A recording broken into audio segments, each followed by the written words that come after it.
Hello, and welcome to episode 9 of Savage Bites. This episode is entitled The Summoning Bell. I created the accompanying image almost 10 years ago, and I'd always wanted to write a story that went with it. So this is what I've come up with, and I hope you enjoy it. If you like this story, please like and subscribe to the channel, but above all, please share a link with anyone you know who might be a horror fan or into creepypasta or anything like that. Thanks very much. Okay, on with the story. The Summoning Bell. Send not to know for whom the bell tolls. It tolls for thee. John Donne. Have you ever been so cold it stops hurting? So cold you stop shivering, and you get this warm glow in your dead fingers and feet. So cold your body quits trying to save your life, and resigns itself to its fate, with a sort of compassion rarely seen in nature, coaxing you gently to an easy, comparatively painless death. That's where I was, just looking for a comfortable place to set down in the snowdrifts, when I noticed the cabin. Some deep-rooted fire inside me kindled to life at the sight of it, gave me strength to heave my ailing carcass that bit further through the freezing night to reach it. I won't say it was will, and it wasn't hope. Nothing remained of those. It was the last expiring unwinding of a clockwork automaton, unconscious, devoid of thought and devoid of hope. It was a prehistoric, cellular-level urge to survive. The place was deserted, dilapidated, unlit, and devoid of life. My boots gave a muffled thud as I trod the rotten boards of the porch, the night wind whistling an unsettling lullaby through the loose shingles above. The glass of the cabin's scant windows had long since been broken, but the vacant apertures had in each case been haphazardly boarded over from within by whomever had occupied the place years or perhaps decades before.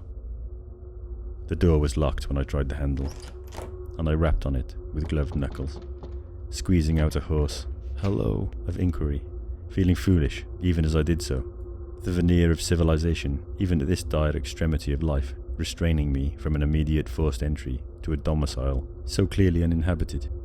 I knocked and called again, hello, but of course received no reply. Hesitantly, I shouldered the door, praying that I had the strength to move it. The door held, but inside the cabin I heard something clatter to the floorboards. I thrust my shoulder into the rotten door for a second time, and this time it gave way, opening a gap and exposing a black strip of darkness before jamming up against some heavy mass that stood out of sight behind the door.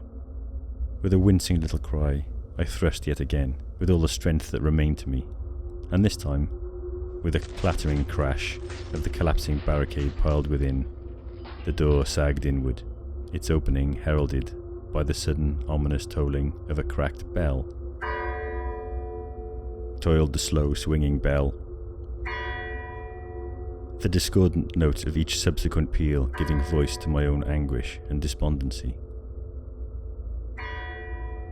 I thrust my stumbling way in through the broken door, fumbling in a pocket with clumsy, frost-bitten fingers to retrieve the small LED flashlight I carried with me. I clicked it on, instinctively grasping the tail of rope that swung lazily through the flashlight beam, arresting the motion of the bell, silencing its mournful intonation. Outside beyond the open door, as if in answer, the wind took on a subtly keener note. The cold disc cast by the flashlight slid smoothly across damp floorboards littered with a threadbare carpet of brown pine needles, coming to rest on a cobweb-enshrouded iron stove. Eagerly I bent to it, in the hope of building a fire, but I was disappointed to find that the few logs that remained beside the stove were dark and heavy with damp, soft and mildewed and rotten. They would not burn. And I smiled humorously to myself as I noticed that the floorboards and the wooden chair nearby were in a similar state of dank decay, this realization finally extinguishing my fleeting dreams of warming myself with a crackling fire.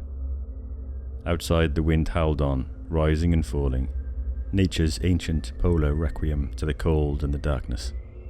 Solemnly, I sent the beam of the flashlight questing into the darkness of the cabin's interior, its bright disc picking out in sharp relief a hitherto unseen dining table, I felt a sudden blade of adrenaline baying at my chest at the sight of a figure slumped in a chair behind it. Empty eye sockets regarded me blankly. This man was long dead. Desiccated he was, mummified by the biting cold, and by his long lonely vigil here, alone in this desolate cabin. The papery grey skin of his face was pulled taut across sunken cheeks, a trailing cobweb of hair hanging to his shoulders. One forearm lay across the tabletop, one bony claw gripping a rusty fork.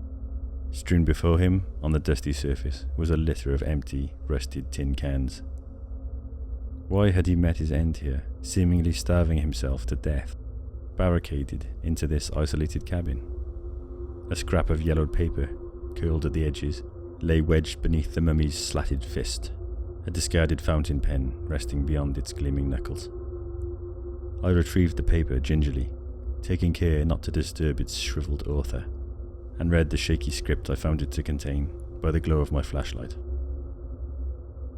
I am alone, trapped and starving, held prisoner by a thing for which I have no name. I am not its first victim. Many have shared my fate. Nor, I suppose, will I be the last to find this cabin in extremis, to enter in hope of respite from the cold, only to be trapped and consumed for its succor. I cannot get out, nor can it get in, save by invitation, and that I will resist with every fibre of my being, despite my hunger, despite its ceaseless entreaties. It calls to me with the voice of my dear sweet Emmeline, though I know it cannot be her, that instead it is that malign thing, calling me in a mocking imitation of my love. That creature of evil seeks not only the destruction of my corporeal self, but the annihilation of my very soul. If perchance anyone should come to read this missive, know that you are now its hapless captive. I entreat you, at all costs, do not let it in, nor go out to it. Better, far better, is it to die a wholesome death, than to succumb to the malignant designs of that entity that waits outside the door. The passage ended there, without the formality of a signature, and I was left to ponder the dead man's bizarre musings, the veracity of which seemed all the more convincing in this woeful place. Suddenly curious, I directed my flashlight toward what remained of the tumble-down barricade that had barred the door, and I started violently at the shocking sight of all those decaying corpses emerging bright and clear-cut out of the gloom in the blaze of my flashlight. A heaped jumble of bodies they were, in various states of decomposition, those nearest at hand still fleshed, though blackened and mummified by the cold, those nearer the bottom of the pile, mere skeletons held together by shreds of clothing. They seemed to eye me contemptuously with empty sockets, their jaws grinning sardonically. In that moment, it seemed as though they beckoned to me, inviting me into their secret circle with a knowing leer. The flashlight dropped from my nerveless fingers at the sight of this dreadful funereal mound, the light winking out as it hit the damp boards, leaving me lost and alone in absolute blackness, cocooned in a derelict cabin, inexplicably heaped with the frozen corpses of the forgotten dead. Outside, the wind died briefly, and in that respite I caught the faintest plaintive cry, the cry of a woman or of a child lost in the night. A shiver ran through me, a shiver not of cold, but of exhilaration and fear, the quickening of what remained to me of the fight or flight response. Collecting my wits, I crouched stiffly, feeling about on the floor for my fallen light, trying vainly to convince myself that there was nothing at all to be alarmed about. My light restored, I made my way to the window beside the door, taking care not to disturb, or even to venture nearer than necessary, the sprawling human remains that had so recently barricaded the door. Shielding the light, I peered out through a narrow gap in the rough boards shuttering the window adjacent to the door. I could see no sign of anyone outside. Dissatisfied and eager for any human company in this lonely and eerie place, I ignored the advice offered in the dead man's handwritten note. I shifted to the door and wrenched it open. half stepping out onto the porch for a better view. There, not 50 yards away, at the edge of the tree line, was a horned figure that at first I took for a deer. It was naked and painfully, inhumanly thin, its posture oddly bent and awkward. Yet its form was, on further study, human and unmistakably female.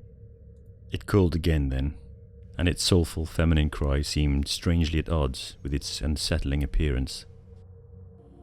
Help me, I'm lost and alone. Won't you let me in? I watched it, in mute alarm, as it took a tentative step toward me, oddly torn between fear and curiosity. The figure paused, standing motionless, watching me. Then she called again. Will you help me? I'm so lonely. I was transfixed. We gazed across the void at one another, neither of us moving. The wind dropped, and everything went silent. I felt the blood rushing in my ears, heard its roar swelling to a sudden crescendo.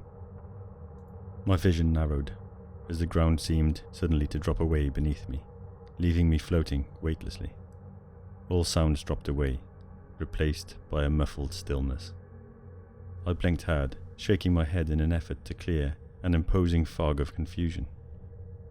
And when I looked again, the figure was gone. My head went light, and I stumbled backward a step, gripping the door frame as I fell back into the gloomy interior of the cabin. My backward motion was arrested by the firm, unyielding form that now stood close behind me. The woolliness in my head clearing, I turned on my heel in shock, swinging the flashlight around, its cold beam revealing in bright hard-edged relief the silently screaming skull-like face of that crooked figure, looming out of the dark interior, mere inches from my face, its jet-black eyes wet and gleaming with life. I gasped in fear, stunned and passive, a prey animal on the brink of capture, staring death in the face.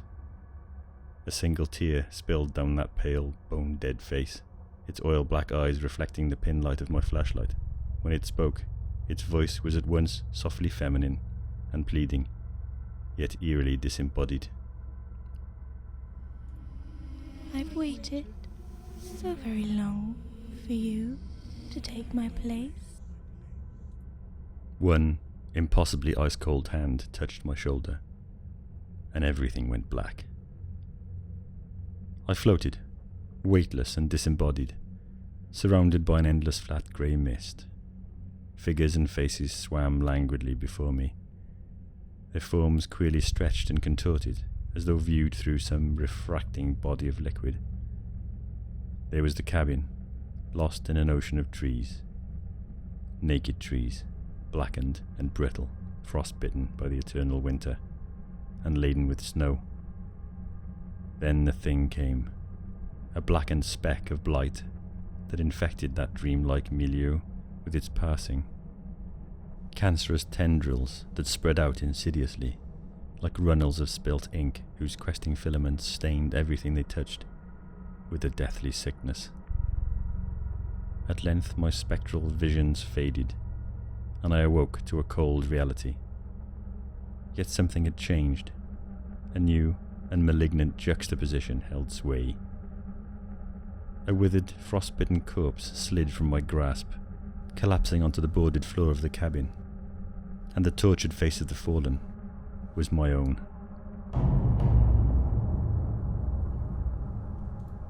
So very cold, so very, very hungry.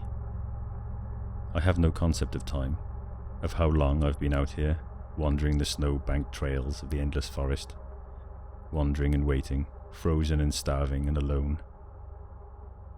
After an interminable age of latent anticipation, I am aroused by the distant tolling of the bell. Instinctively, I turn toward it, moving quickly now through the frozen night mists. A clockwork automaton, unconscious, devoid of thought and devoid of hope, just a prehistoric cellular level urge to survive. By the time I reach the cabin, the tolling of the bell has ceased, but its work is done. I am here. Pausing under the trees, I call out, and I am astonished to note that my voice is strangely feminine. Hello?